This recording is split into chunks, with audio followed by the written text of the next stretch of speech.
out in that kitchen and rattle those pots and pans. Today, it's a cooking show, and I'm going to teach you my favorite brownie recipe.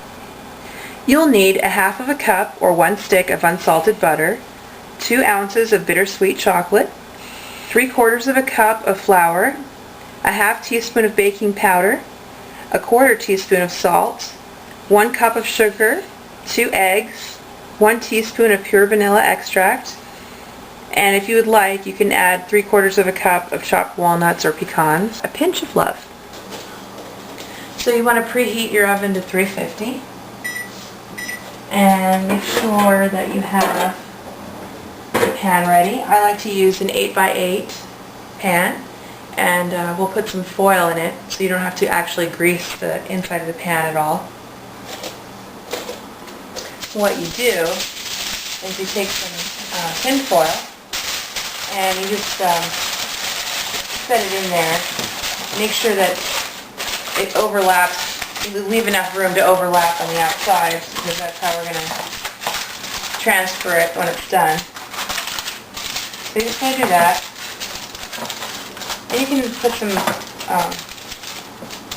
butter or I like to use ham spray. So the first thing you want to do is melt the chocolate and butter. And if you don't have a double boiler, just put some water into the bottom of a pot, and as long as it's not touching the mixing bowl that you're melting it in, it's fine. And because you don't want the chocolate to burn. And just keep mixing it. You don't want to let it sit for too long because chocolate will burn that way. It gets too hot.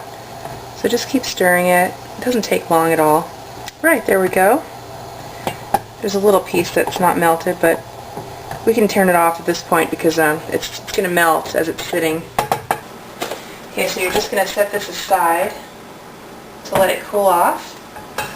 Okay, so now what you want to do is combine the dry ingredients in one bowl. So we have the flour, the baking powder, or the salt and the baking powder. Okay, and kind of. Alright, next, the wet ingredients incorporated into the sugar, 2 eggs,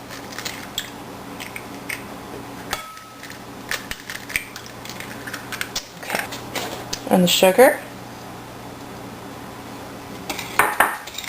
Here's sunshine. Look at that. So now the chocolate has cooled down enough where it won't cook the eggs when I put it in. So you still want to kind of slowly stir it in.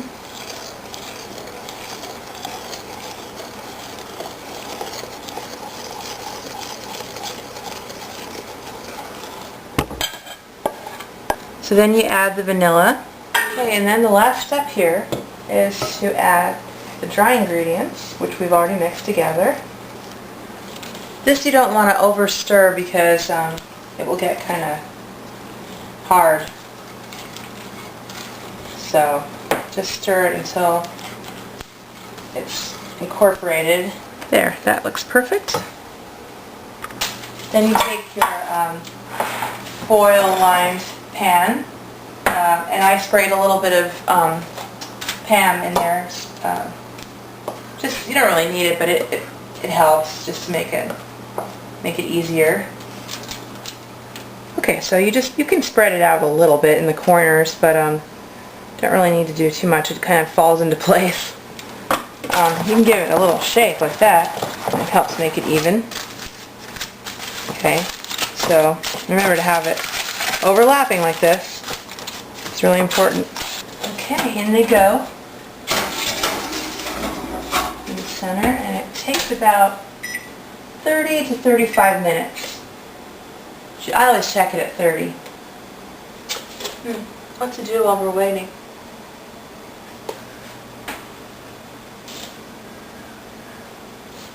Alright, they're done.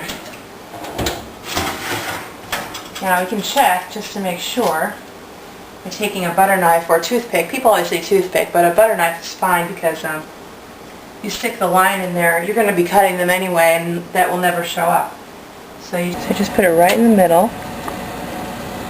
And that's exactly how it should look. Okay, so you just lift it from the overlapping sides there.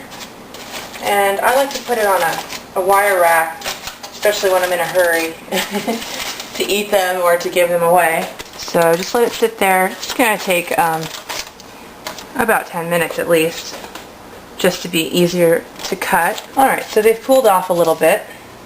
And what you do is see the line where I tested them is just going to be the first line for where we cut them. And it won't be as, it won't break off as much like it is right now when you let it cool completely. I kind of rush things along. And you can cut it to however size brownie you really would like.